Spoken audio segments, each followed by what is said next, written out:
마이크로 프로세서. 마이크로라는 거는 굉장히 작은 개념이죠. 프로세서라는 거는 처리기, 그러니까 굉장히 작은 처리기, 그렇게 번역하지 않죠. 마이크로 프로세서 이렇게 번역하는 거예요. 얘는 뭐냐면 우리 방금 전에 배운 제어장치 CU 컨트롤 유닛, 연산장치 Arithmetic Logic Unit, 이 두 개를요 하나로 통합한 직접 회로예요. 그래서 마이크로 프로세서라는 거는 제어장치와 연산장치를 하나로 통합한 처리기다, 이렇게 알고 가시면 돼요. 그 다음에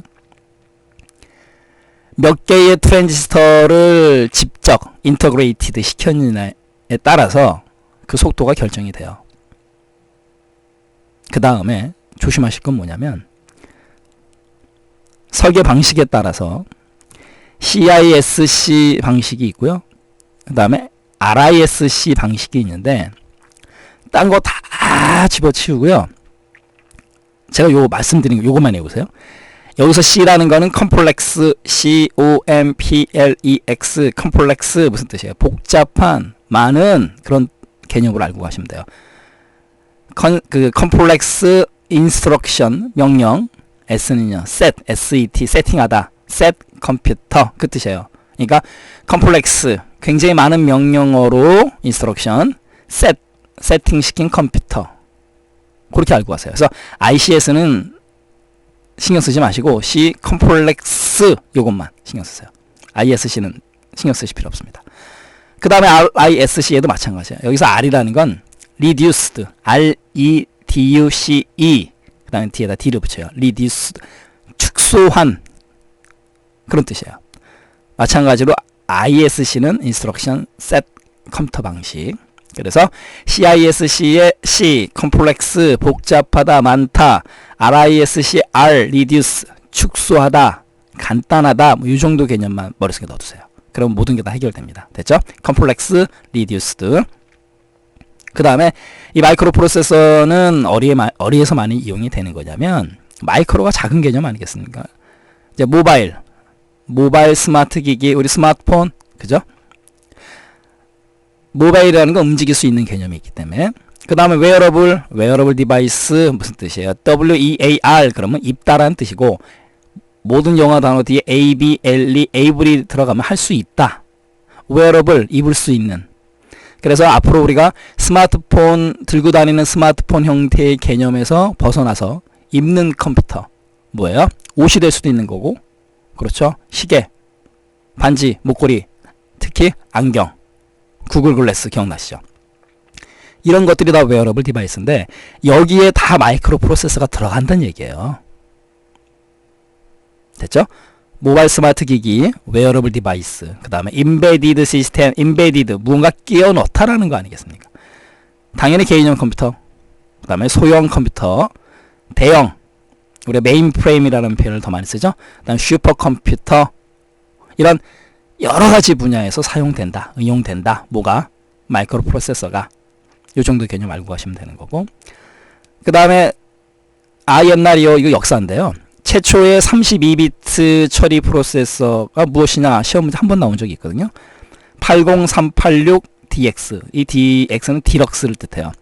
그래서 최초로 32비트가 적용된 프로세서는 80386. 우리가 보통 286 컴퓨터, 386 컴퓨터, 486, 586 펜티엄, 586을 펜티엄이라고 하거든요.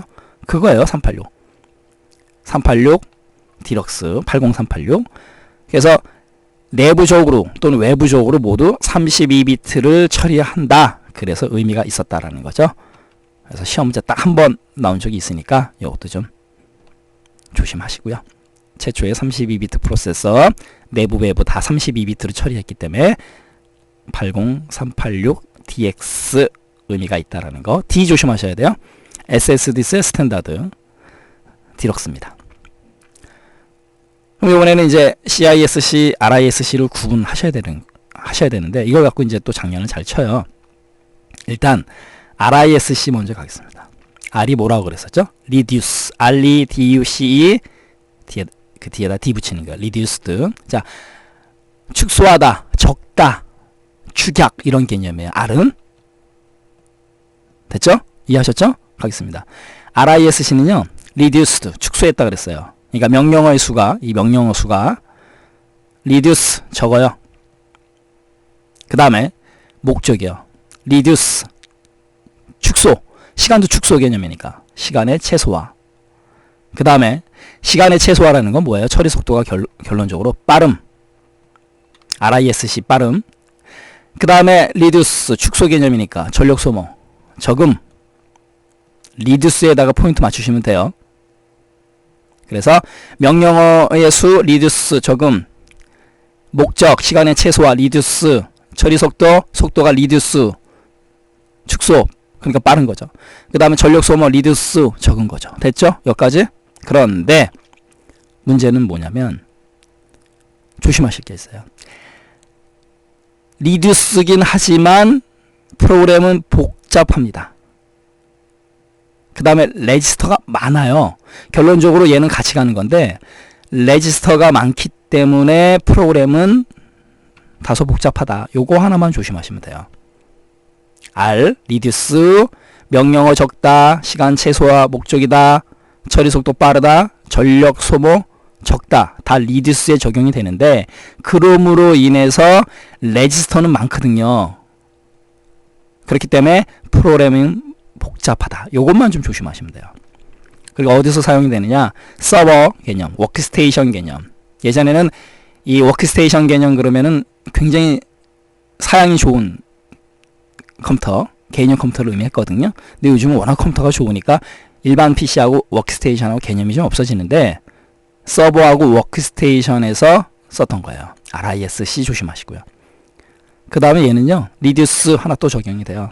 생산 가격, reduce 저가입니다. 훨씬 좋은 거죠. RISC 조심하시고요.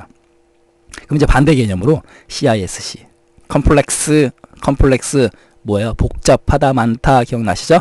명령어 많아요. 한 개의 명령어로 최대의 동작, 최대 많다라는 개념. 근데 컴플렉스 복잡하니까 처리 속도 느리고요. 전력 소모, 전기도 많이 잡아먹습니다. 컴플렉스의 개념. 근데 얘는 RISC의 반대 개념으로 레지스터는 적어요. 그리고 프로그램의 복잡도는 단순합니다. 오히려 컴플렉스인데 이거 조심하셔야 돼요.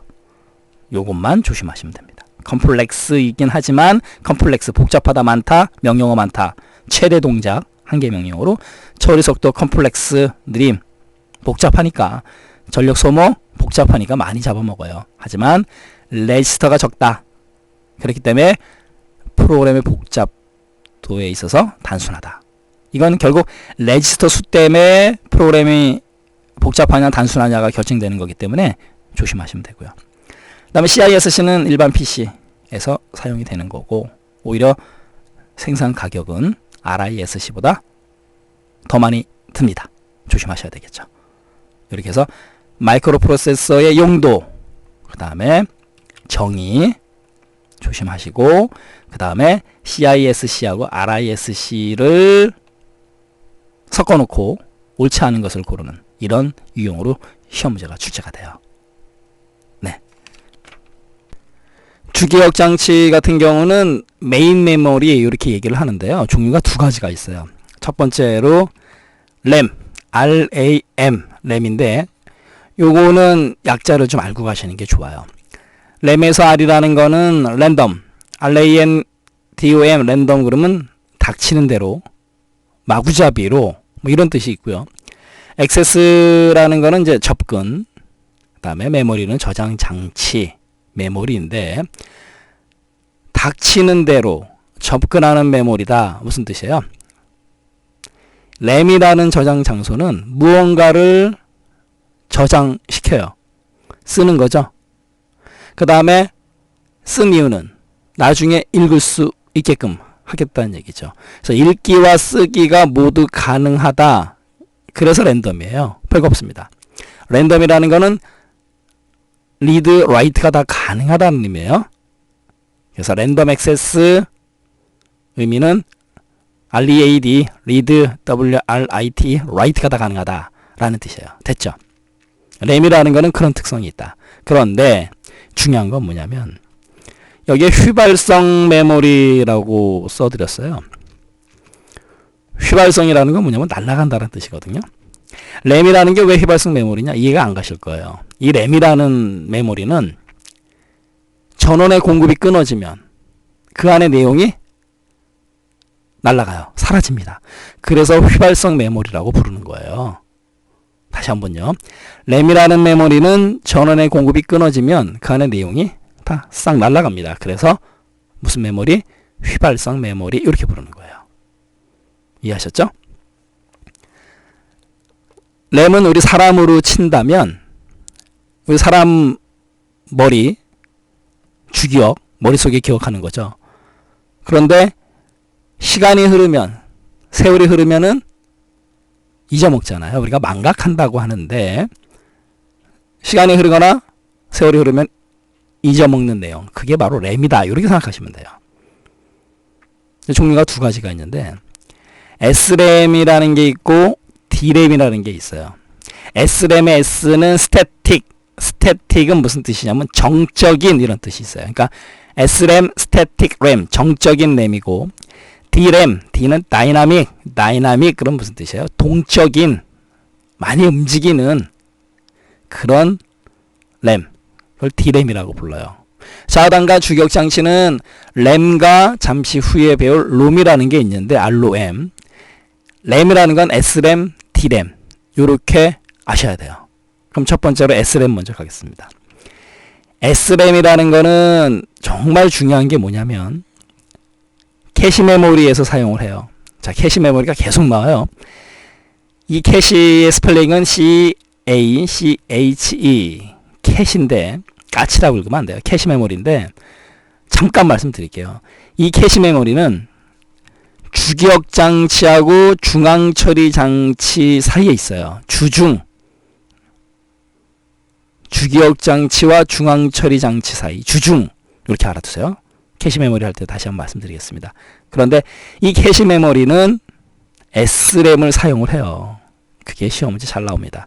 그래서 제가 여기에 SRAM 그러면 캐시 메모리에 사용이 된다. 아주 특징적으로 머릿속에 쏙 넣어두세요. 그 다음에 SRAM이라는 거는 정적인 스태틱이기 때문에 재충전이라는 게 필요가 없어요. 재충전이 필요 없다. 이거 조심하셔야 돼요. SRAM은 캐시에 이용이 되고 재충전 필요 없다라는 거고 집적도 낮아요. 그 다음에 구조 복잡합니다. 그런데 왜 캐시 메모리에서 사용이 되느냐? 속도가 빨라요. SRAM이 속도가 빠르다. SRAM. 그 다음에 가격은 DRAM에 비해서 고가이고 전력 많이 잡아먹습니다. 그래서 특징적인 거 SRAM은 빠르다. 빠름.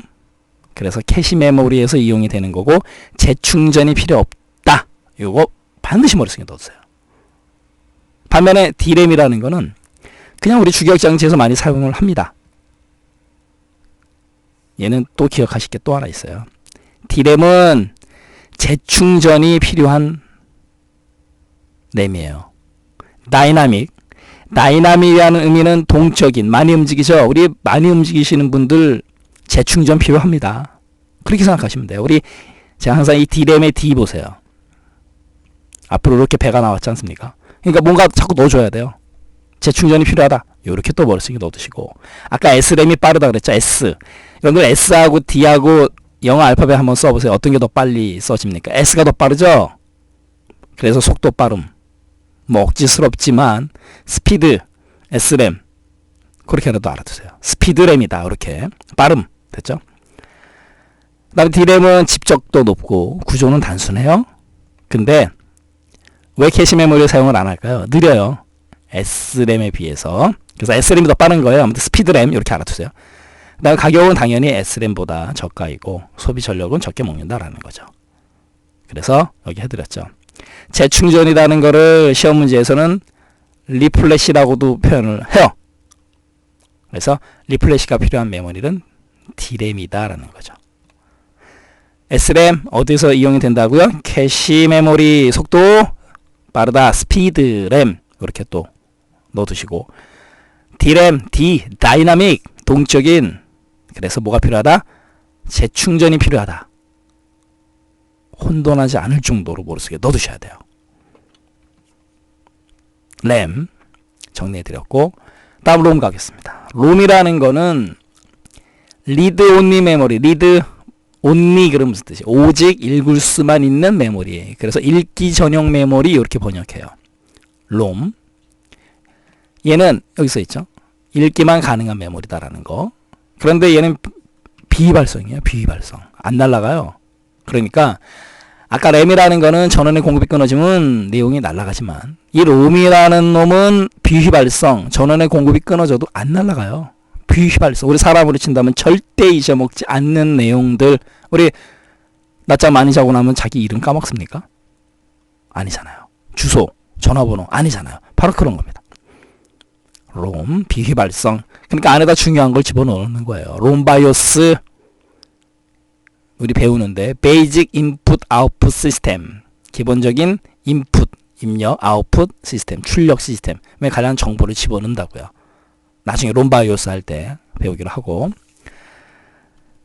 그 다음에 종류가 이제 마스크롬이라는 게 하나 있는데, 마스크롬이라는 건 뭐냐면 제조 회사에서, 메이커 측에서, 메이커라는 건 이제 제조 회사 만드는 측에서, 제조 회사에서 미리 내용을 갖다가 딱 붙박이로 기억시켜 버려요.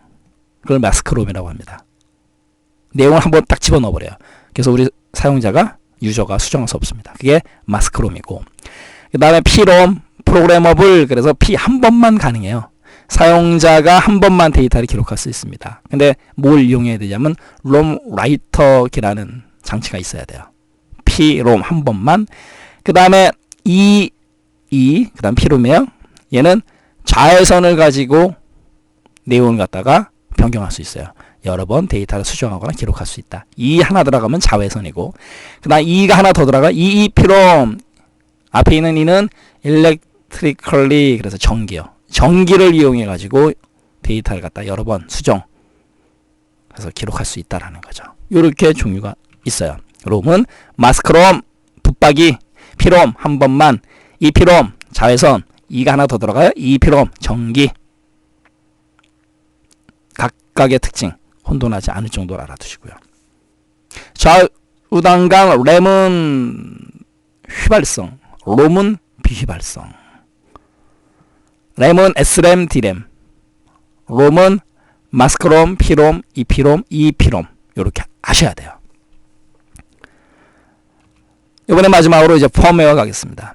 이 펌웨어, FIRM, 펌이라는 사전적 의미는 단단한, 굳건한, 웨어라는 건 제품이고, 그래서 이 펌웨어는요, 하드웨어와 소프트웨어의 중간적인 특성을 지닌다. 결론적으로 하드웨어에 소프트웨어를 집어넣었다라는 개념이에요. 펌웨어, 시험 문제에서 어마어마하게 잘 다룹니다.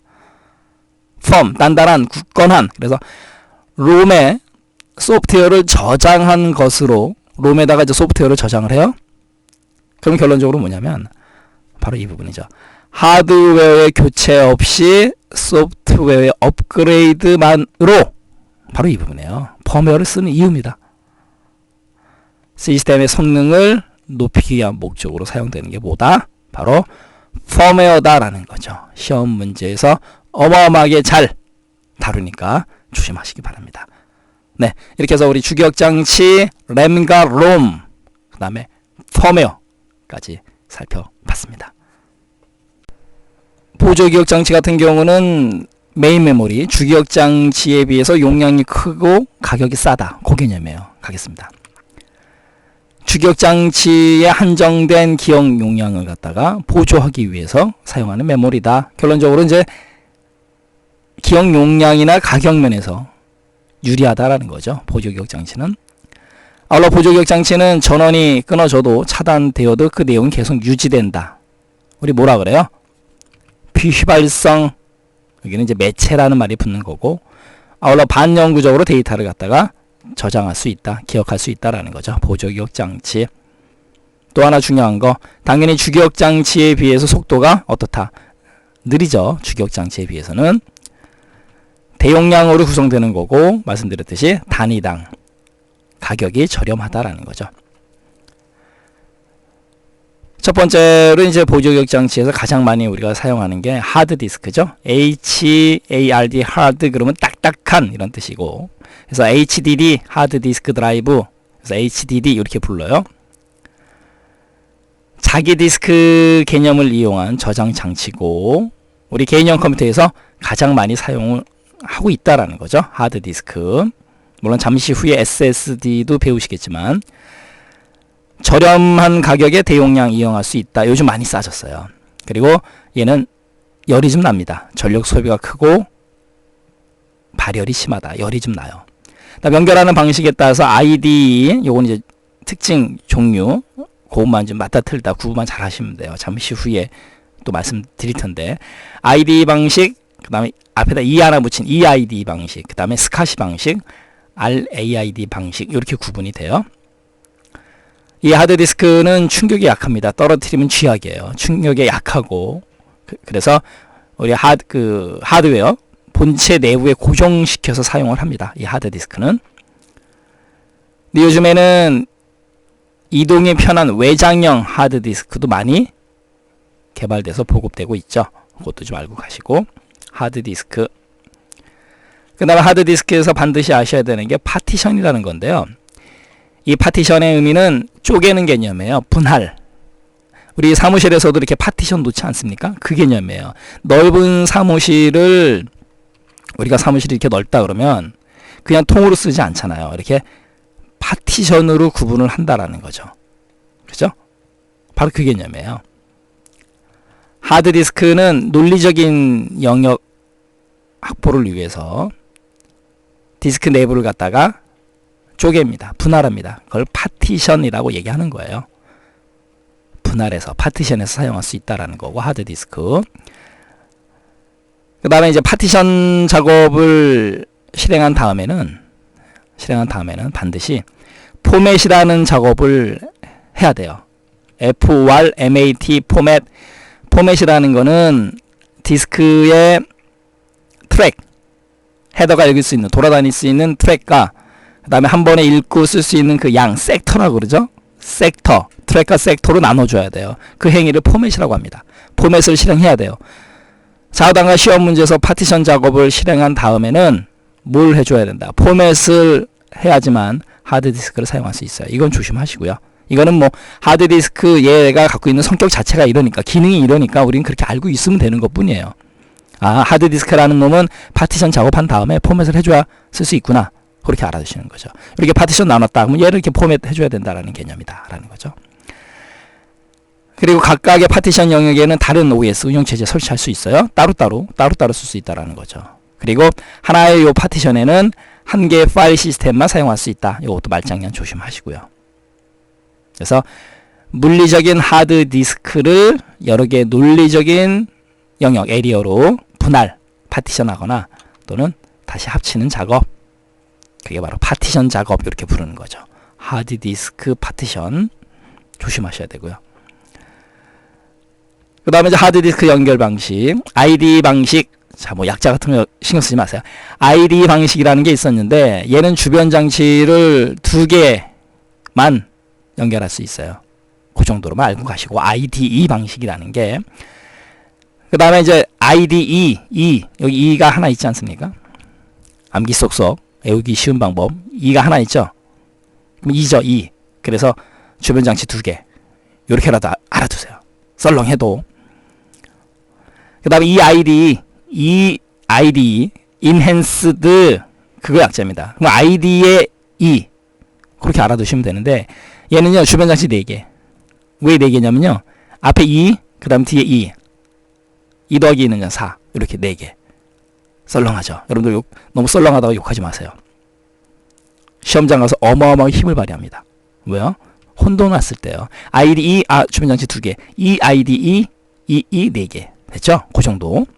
그 다음에 스카시 방식 같은 경우는 이 스몰 컴퓨터의 SC, 그 다음에 시스템 인터페이스의 SI예요. 그래서 스카시, 뭐 이렇게 부르는데, 얘는 주변 장치를 7개에서 최대 15개까지 연결해요. 요거는 좀 숫자적인 개념 좀 조심하시고요. 맞다 틀다 나오면 맞춰야 되니까. 그래서 빠른 전송 속도다라는 거죠. 주변 장치의 데이터를 컴퓨터로 전달한다. 빠른 전송 속도로. 그 다음에 RAID, 얘는 시험 문제에서 잘 다룹니다. 조심하셔야 돼요. 얘는 좀 집중적으로 좀 자세하게 디테일하게 설명드리도록 하고요. R은 리던던트, 컴퓨터에서 리던던트라는 거는 남아도는 여분의 이런 뜻이에요. Array라는 거는 배열이죠. 그 다음에 inexpensive, 우리 expensive 그럼 비싸다. 근데 앞에 in이 붙으면 비싸지 않은 그런 뜻이에요. inexpensive 디스크, 비싸지 않은 디스크들을 갖다가 또는 여분의 디스크들을 갖다가 배열하겠다 이런 뜻이에요. RAID, 이건 조심하셔야 돼요. 약자 뭐 달달달 외우실 필요는 없고. 얘는요, 지금 inexpensive 디스크 DS가 붙었지 않습니까? 그러니까 여러 개의 디스크, 비싸지 않은 여러 드라이브의 집합을, 여러 개의 디스크를, 디스크 S가 붙었으니까 여러 개의 드라이브의 집합을 어떻게 해요? 하나의 저장 장치처럼 취급하는 거예요. 여러 개를 연결하겠다, 하나로. 그 개념이에요. 장애가 발생했을 때 데이터를 갖다가 잃어버리지 않게 한다라는 거죠. 그리고 각각에 대해서 독립성을 유지시켜 주는 거죠. 독립적으로 동작할 수 있도록 하는 시스템이다라는 거죠. 연결시켜 놨고 장애가 발생했을 때 데이터 잃어버리지 않게끔 하는 특징이 있는 거고, 그렇지만 각각은 독립적으로 동작한다라는 거. RAID 여기 있죠. 바로 이 부분. 여러 개의 하드디스크가 비싸지 않다라는 거죠. inexpensive 디스크 S, 그러니까 여러 개 S 붙었으니까 비싸지 않은 거니까 하드디스크들을 갖다가 array, 배열하는 거죠. 하나의 버추얼 디스크, 버추얼 그러면 가상의 버추얼 디스크를 구성해서 결론적으로 여러 개의 하드디스크를 갖다가 연결했기 때문에 용량이 커지는 거죠. 대용량의 저장 장치 구축이 가능하다라는 거죠. RAID 특징 조심하셔야 돼요. 그 다음에 목적이죠. 목적이라는 건 이제 장점이기도 하고, 전송하는 그 속도 면에서 좋다, 향상된다라는 거고, 안전하다. 그 다음에 방금 전에도 말씀드렸듯이 장애가 발생했을 때 데이터를 잃어버리지 않게끔 하겠다. 그거는 결국 데이터의 복구, 리커버리가 쉽다, 그 뜻이에요. 그래서 RAID의 목적도 좀 신경 쓰시고요. 그 다음 저장 방식, 스트리핑 방식이 있어요. 스트리핑이라는 거는 분산해서 저장하는 방식이에요. 여러 디스크에 분산해서 저장하는 게 스트리핑이고, 미러링, 미러 거울이지 않습니까? 그래서 거울 저장 방식, 두 개의 디스크에 동일하게 기록을 하는 거예요. 결론적으로 언제 좋아요? 장애가 생겼을 때 복구하기 좋다. 또 속도가 빠르다라는 거. 그다음에 가장 많이 사용하는 페리티 방식, 스트리핑 방식에다가 페리티 개념을 집어넣는 거예요. 그래서 장애 시 페리티를 사용해서 리커버리 할 수 있고, 그 다음에 가장 많이 사용되는 방식이다라는 거, 페리티 방식. 종류 세 가지 맞다 틀리다 구분 잘 하시고요. 그 다음에 또 시험 문제에서 잘 언급하는 게 이 SATA인데, 뭐 혹자들은 SATA 이렇게도 읽어요. 그런데 중요한 건 앞에 serial, SERIAL, serial은 무슨 뜻이에요? 직렬. 요거 하나만 알고 계셔도 시험 문제 맞출 수 있어요. serial ATA 방식인데 원래는 이제 serial ATA 이렇게 읽어주는 게 좋죠. 근데 이제 SATA. 근데 또 P도 있어요. PATA, 파타. P는 패러럴, 병렬입니다. 시리얼만 신경 쓰세요. 시리얼이 직렬인 것만 알고 있으면 되는 거죠. 시리얼 ATA 방식은 여기 있잖아요. 직렬 ATA로, 그렇죠? 하드디스크 또는 광학 드라이브와의 전송을 위해서 만들어진 버스의 한 종류다. 아무튼 직렬이에요. 직렬로 연결하겠다, 그 개념이고, 바로 이 부분이죠. 직렬로 연결되고 CRC가 적용이 된다. CRC라는 거 우리 배웠잖아요. 순환 중복 검사. 그게 적용이 되기 때문에 속도와 그 다음에 믿을 수 있다, 신뢰도 면에서 효율적인 방식이 바로 시리얼 ATA 방식이다라는 거다라는 거죠. 그 다음에 예전 하드디스크 같은 경우는 마스터 슬레이브 설정 이런 걸 했었는데 시리얼 ATA는 필요 없어요. 맞다 틀리다 조심하시고, 그 다음에 what 플러그인 기능이 있습니다. 뭐예요? what 전원이 공급되어 있을 때 플러그인, 꽂으면 사용할 수 있다. 핫 플러그인 기능이 있다라는 거죠. 그리고 시험 문제에서 이거 나왔던 내용이에요. 케이블이 얇아요. 케이블이 얇다는 얘기는 냉각 효과가 있다. 그래서 케이블이 얇아서 냉각 효과도 갖추고 있다라는 거죠. 얼핏 보면 이해가 안 가죠. 근데 케이블이 넓다라는 건 뭐냐면 그만큼 열을 식히기 좋다라는 거죠. 그래서 케이블이 얇아서 냉각 효과가 있다. 그런 의미예요. 별거 없습니다. 시리얼 ATA 병렬 아니에요. 직렬, 시리얼 요거 하나만 알고 있어도 문제를 맞출 수가 있어요. 왜요? 시험 문제에서는 병렬 ATA로 이런 식으로 장난을 치거든요. 조심하시고요. 패러럴 PATA 그게 바로 병렬 ATA고 얘는 시리얼 ATA예요. 신경 쓰지 마세요. 그러고 제가 또 말씀드렸네요. 시리얼, 직렬 그거 하나만 신경 쓰세요. SSD 자 요건 너무너무 중요한 개념이에요. SSD 이건 좀 알고 가셔야 되는데 하드디스크를 대체할 차세대 저장 장치입니다. 근데 솔리드 그러면 단단한, 스테이트 그러면 상태 이런 뜻인데 그렇게 번역하면 안 돼요. 단단한 상태라고 번역하면 안 되고요. 솔리드 스테이트 요 단어 자체가 반도체로 만들어진 이런 사전적인 의미가 있어요. 그래서 솔리드 스테이트 반도체로 만들어진 드라이브 이런 뜻이에요. 약자도 좀 신경 쓰시고 솔리드 스테이트가 무슨 뜻이라고요? 그렇죠. 반도체로 만들어진 얘는 반도체예요. 반도체. 여기 보세요. 차세대 반도체 보조기억 장치다. 네, 이제는 하드디스크에서 SSD로 대체될 겁니다. 왜요? 특징이 있죠. 소음이 없어요. 전기 조금 잡아먹습니다. 작아요. 우리 신용카드 정도 크기예요. 경량화, 가볍다는 얘기고 그 다음에 속도가 좋아요. SSD. 그 다음에 플래시 메모리를 더 많이 쓰는 거죠. D램이라는 거는 바로 이 부분. 제품 규격이나 휘발성, 가격 뭐 이런 문제 때문에 많이 쓰이진 않는다라는 거고 플래시 메모리나 D램이 사용되는데 주로 이제 플래시 메모리를 많이 이용이 된다라는 거. D램은 자주 안 쓴다. 뭐 이렇게 알고 가시면 되는 거고. 그 다음에 하드디스크 HDD보다 충격이 강하다. 이게요. 이런 게 있어요. HDD보다 외부로부터의 충격이 강하다. 그러니까 막 일부러 집어던지고. 그런 건 아니죠. HDD하고 비교해서 그런 의미죠. 아무튼 충격이 강하다. 그 다음에 기계적인 디스크가 아니고 반도체라고 제가 말씀드렸잖아요. 솔리드 스테이트이기 때문에 이것도 시험 문제 나와요. 배드 섹터, 나쁜 섹터가 생기지 않습니다. 배드 섹터가 생기지 않아요. 이게 시험 문제 나온다니까요. SSD 배드 섹터 안 생긴다. 알아두셔야 돼요. 그리고 HDD에 비해서 저장 용량당 가격 면에서 당연히 비싸죠. SSD 비쌉니다. 여러분들 인터넷으로 검색해 보세요.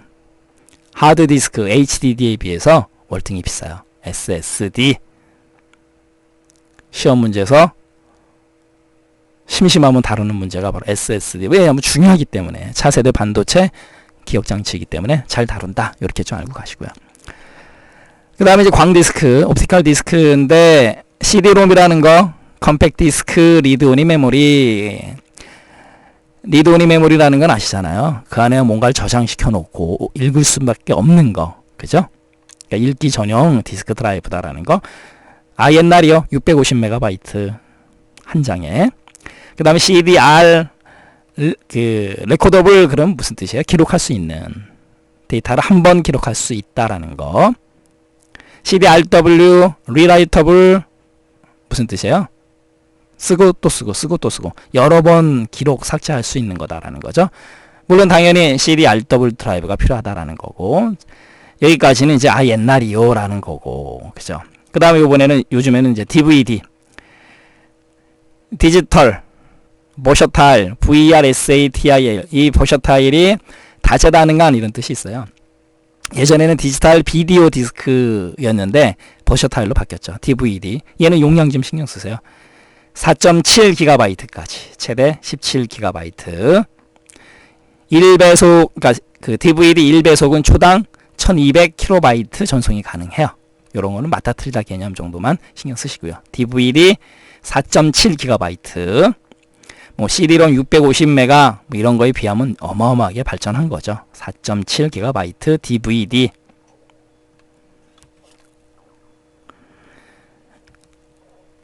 이번 포인트 마지막 내용이 되겠네요. 블루레이 디스크, 얘도 이제 시험 문제 잘 나오는데요. 얘도 마찬가지로 SSD처럼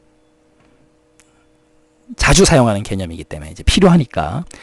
얘는 CD나 DVD와 같은 크기예요. 그리고 짧은 파장을 갖는 레이저를 사용합니다. 그리고 특징이죠. 트랙의 폭이 가장 좁고 단층 구조, 한 층으로 되어 있어요. 그건 25GB까지. 듀얼 레이어는 듀얼 두 개 개념이기 때문에 25기가의 두 배니까 50기가까지 저장이 가능하고요. 최근에는 이제 3층, 3, 4 레이어까지 나와서 100기가에서 128기가까지 저장을 할 수 있어요. 그래서 블루레이 디스크 많이 또 사용을 한다라는 거죠. 네. 자, 이렇게 해서 보조기억 장치, 하드디스크, HDD, SSD 매우 중요합니다. 그 다음에 블루레이 디스크까지 정리해 드렸습니다. 캐시 메모리. 우리 캐시 메모리에서 사용하는 SRAM 기억나시죠? 이미 말씀드렸는데 기억하셔야 돼요. 중요합니다. 캐시의 사전적인 의미는 은닉 장소 이런 뜻이 있죠. 그래서 캐시 메모리가 어디에 위치해 있는지 그거 신경 쓰셔야 돼요. 어디 있냐면요.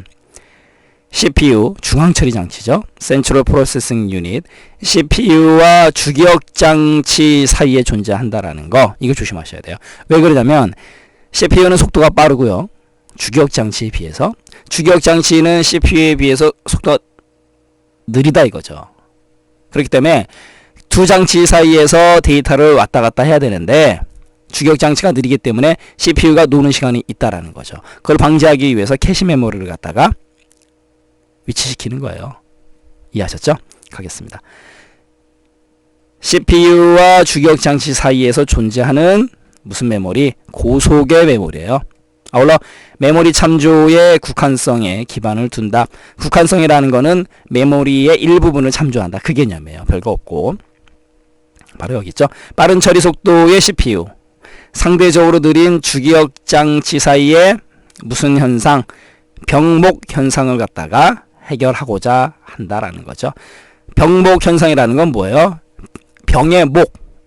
우리 병의 목 부분이 좁아 있기 때문에 거꾸로 했을 때 물이 막 나오는데 병목 쪽에서 좀 막히죠. 바로 그겁니다. 느려지는 현상. 우리가 병목 현상 이렇게 부르는 거죠. 그래서 캐시 메모리가 속도가 빠른 CPU, 느린 주기억 장치 사이에서 병목 현상을 갖다가 해결하는 역할을 한다라는 거. 주중에 캐러가자. 주기억 장치, 중앙 처리 장치 사이에 캐시가 있다. 주중에 캐러가자. 이렇게 알아두시고 SRAM 머릿속에 넣어두셔야 돼요. 그 다음에 CPU가 찾고자 하는 데이터가 L1 캐시에 없을 때 이제 PC에서요. L2 캐시에서 찾는다. 이건 뭐 당연한 얘기고 맞다 틀리다만 구분하시고요.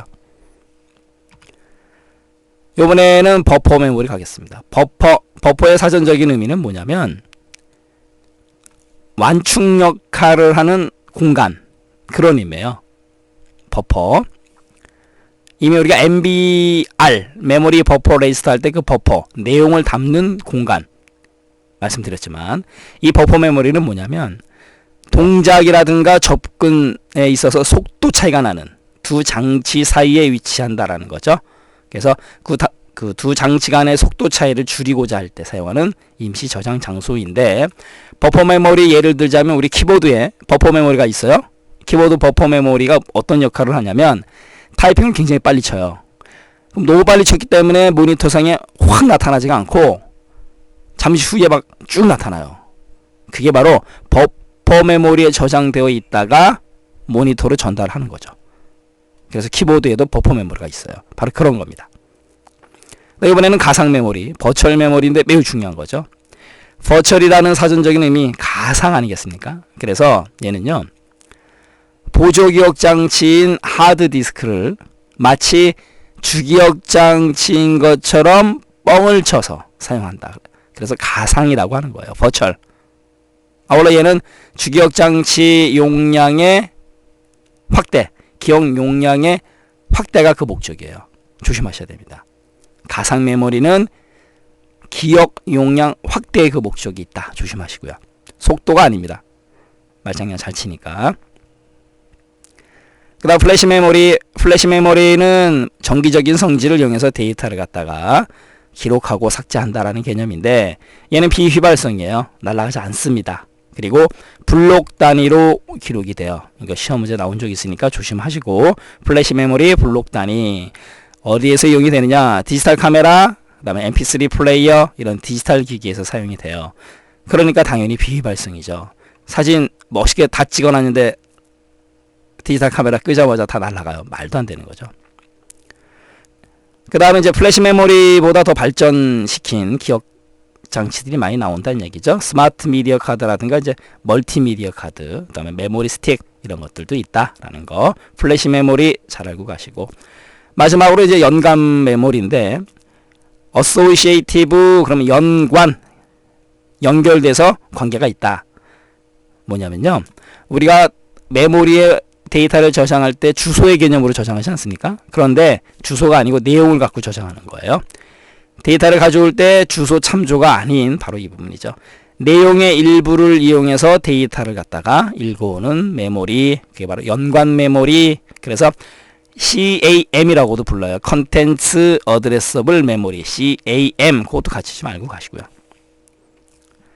캐시 메모리에서 특정 내용을 찾는 방법 중에서 매핑 방식에서 연관 메모리, 내용을 가지고 찾아오는 컨텐츠 어드레스블 개념을 갖다가 사용을 해요. 그것도 좀 알고 가시고요. 그래서 캐시 메모리 매우 중요하고요. 캐시 메모리, 아울러 버퍼, 가상, 플래시, 연관 다 중요합니다. 그래서 각각의 메모리의 기능, 특징 혼돈하지 않을 정도로 구분 잘 해 놓으셔야 돼요. 입출력 장치 가겠습니다. 입력 장치하고 출력 장치의 종류 이거 모르시는 분 안 계실 거예요. 특징만 좀 알고 가시면 돼요. 키보드, 마우스 당연히 입력 장치인 거 우리 컴퓨터에서 키보드, 마우스 없는 거 없잖아요. 그래서 입력 장치 어렵지 않은 거고.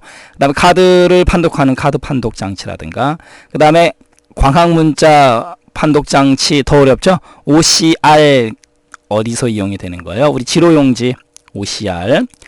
그 다음에 광학 마크 판독 장치 더 어렵죠? 어디서 이용이 돼요?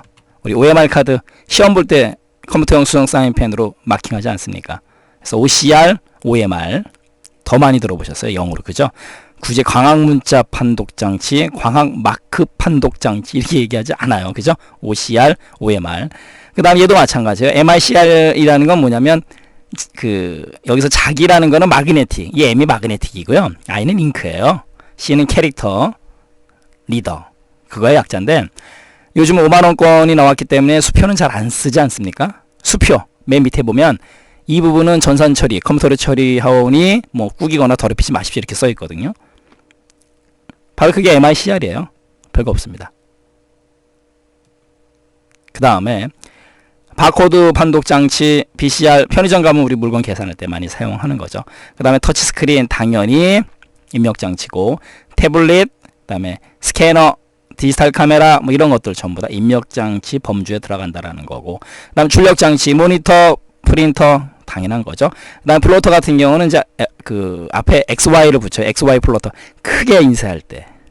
그 다음에 마이크로필름 출력 장치, 그래서 COM이라고 부르는데요. 컴퓨터 아웃풋 마이크로필름의 약자입니다. 그 다음에 스피커, 스피커도 소리가 나오는 개념이니까 넓은 범주에서 출력 장치에 해당이 되는 거죠. 근데 스피커라는 건 이제 컴퓨터 부품보다는 일반적인 가전제품이기 때문에 보통 컴퓨터의 출력 장치 범주에는 잘 안 넣기도 하지만 넓은 의미에서는 스피커도 출력이 되는 개념이죠. 가겠습니다. 표시장치의 용어 매우 중요하죠. 픽셀. 우리가 픽셀이라는 용어보다 아마 화소라는 말을 더 많이 들어보셨을 거예요. 화소, 몇만 화소 그거예요. 그래서 화면을 이루는 최소 단위, 그림의 화소. 그 다음에 이 픽셀 수가 많을수록 당연히 해상도가 높다라는 거죠. 그래서 우리 예전에 디지털 카메라, 그 다음에 이제 스마트폰 카메라, 이 픽셀 몇만 화소냐, 몇 픽셀이냐 이렇게 얘기를 많이 하죠. 이번에는 재생률, 리플래시 레이트. 그래서 픽셀들이 밝게 빛나는 것을 유지하기 위해서 리플래시 레이트 비율이죠. 그래서 1초당 재충전되는 횟수 그걸 재생률. 우리 리플래시 재생 하면 생각나는 램, D램 기억나시죠? 네, 기억나셔야 돼요. D램, 리플래시. 여기서는 표시장치의 리프레시 레이트고, 그 다음에 도트 피치 점 간격이죠. 도트라는 건 점이라는 뜻이 있기 때문에 픽셀들 사이의 공간을 나타내는 것으로서 간격이 가까울수록 선명하다. 그러니까 점이 많이 찍혀 있을수록 진하다 이거죠. 선명하다. 그 다음에 레졸루션 해상도, 모니터 화면에 어느 정도 선명함을 나타내는 게 우리가 해상도라고 부르죠. 그래서 가로 세로 픽셀 밀도를 표시해 준다. 조심하시고, 그 다음에 이것도 간혹가다 또 시험 문제에서 언급을 잘 하는데, 우리 모니터 화면의 크기는요, 조심하실 게 뭐냐면 화면의 대각선의 길이를 가로 세로 아니에요. 대각선의 길이래요. 이거 조심하셔야 돼요. 문제 나오면 그럴듯해 보입니다. 가로 세로 그러면요, 아니에요. 대각선이에요. 대각선 조심하시고요. 대각선의 길이를 인치 단위로 표시한다. 그게 바로 화면의 크기예요. 조심하시고, 가로 세로 아니에요. 대각선입니다. 제가 강조해 드렸고요. 그 다음 백화현상, 하얗게 되는 현상이죠. 모니터의 AD보드나 액정 부분에 문제가 있는 경우에 백라이트만 켜지고 영상이 나타나지 않아요. 그래서 말씀드렸듯이 모니터 화면이 하얗게 표시된다. 그래서 백화현상이라고 불러요. 그 다음에 이제 요것도 시험 문제 나온 적이 있는데, 플리커 그러면 깜빡깜빡거린다는 뜻이고, 프리가 들어가는 거는 이제 깜빡거림이 없는, 거기서 깜빡이는 것부터 자유로운 이런 뜻이죠. 그래서 눈의 피로를 줄이기 위해서 깜빡거림이 없는 플리커 프리, 이게 적용된 모니터를 사용하면 좋다 이거죠. 플리커 프리, 이것도 좀 같이 알고 가시고요. 이번에 마지막으로 픽셀의 색상 표현 방법인데요. 8비트 같은 경우는 2의 8승이니까 256 색상을 갖다가 나타낼 수 있다. 8비트 같은 경우는 어렵지 않죠. 24비트 같은 경우는 2의 24승이에요. 그래서 1677만 7216 색상을 나타낸다. 그래서 비트 수의 2의 몇 승 이렇게만 해주면 색상이 되는 거예요.